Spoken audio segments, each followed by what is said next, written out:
Hello everyone, my name is Chen Hao. I'm from the University of Sydney. Today I'm going to present our system called decongestant. We'll be starting with what do we do. So MongoDB is a primary backup data storage. All writing requests are directed to the primary copy, and then all these writes are put into logs before sending to the secondary copies. The data on secondary node can be somewhat stale due to the log shipping. So there is a tuning knob in MongoDB called read preference. By using read preference, clients can decide where to send their read request, either to the primary copy or to the secondary copies. There's one thing to note that in MongoDB, you cannot specify which secondary copy you are going to send your read request. You can only say we are going to send read request to the secondary copies. Now, whether to send a read request to the primary copy or to the secondary copy is really a trade-off. So when you send read request to the primary copy, the data is always fresh. That is by definition. However, the latency might be huge when primary is busy serving the writing requests. When you send read requests to secondary copies, you can get better performance. However, the data might be stale. The state of the art is to express this read preference in the code directly. It has a couple of disadvantages. Firstly, the programmers must make this decision during the application development time when they do not have a full understanding of the future workload.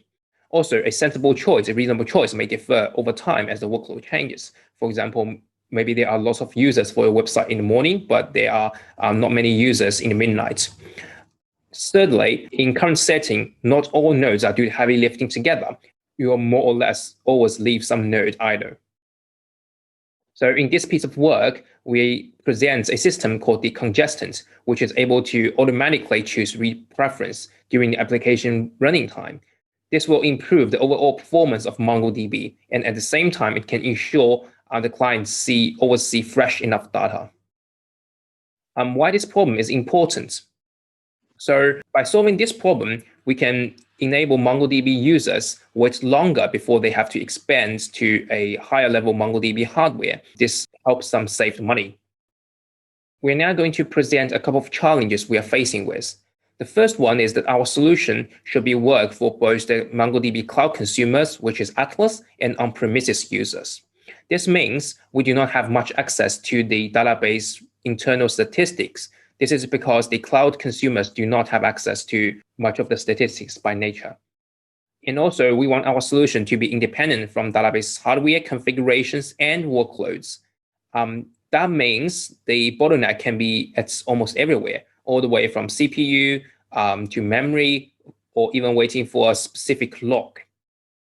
We also want our system to only make local decisions with only local knowledge. We do not assume that the system can have a global view. The last challenge would be, how do we know a secondary copy is too stale to be used by the clients? Now we're going to present our solution. So we start with an overview. There is a component called read balancer in the client system, and the read balancer communicates with the clients in a couple of things. The first one is there are two queues to keep the client observed transaction latencies, either for the primary copy and for the secondary copies. There's also a fraction called balance fraction, which is determined by the read balancer to say what percentage of reads should be sent to the secondary copies. Now we're going to look how MongoDB clients cooperate with the system. So before sending out a read-only request, the first thing the client would do is to check the balance fraction. And the read will be sent, the probability of this read will be sent to the secondary copies equals to the balance fraction. And after execution, the clients just record the transaction latency and put that value into the relative queue, either the primary queue or the secondary queue.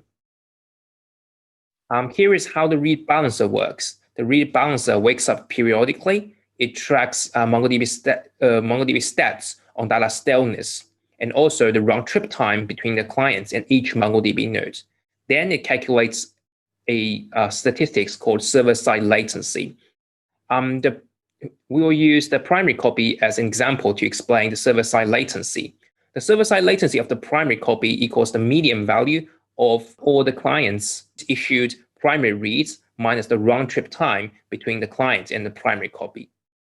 So the ratio of the primary server-side latency versus the server-side latency of the secondary copies is the key for the system. If the ratio is larger than 1 too much, that means the primary copy is congested, which means more reads should be sent to the secondary copies. And on the other hand, if the ratio is 2 below 1, that means the secondary copies are congested. In that case, more reads should be sent to the primary copy. Now we'll see how well does our solution work. We'll be starting with a dynamic workload. So in this workload, it runs the transactions of TPCC. It starts with 20 clients for the first 300 seconds, then bursts to 200 clients, and then it comes down back to 20 clients at the 600 seconds. So we'll first look into the actual percentage of secondary reads sent to the secondary copy. It's the first 300 seconds, which there are only 20 clients, and the percentage of secondary reads always stays at 10%, which is the minimum value we allowed. And then after that, when the client's number bursts to 200 clients, the decongested system gradually sends more reading requests to the secondary copy, all the way to the 90% value. Here we can see there are a few downward spikes here.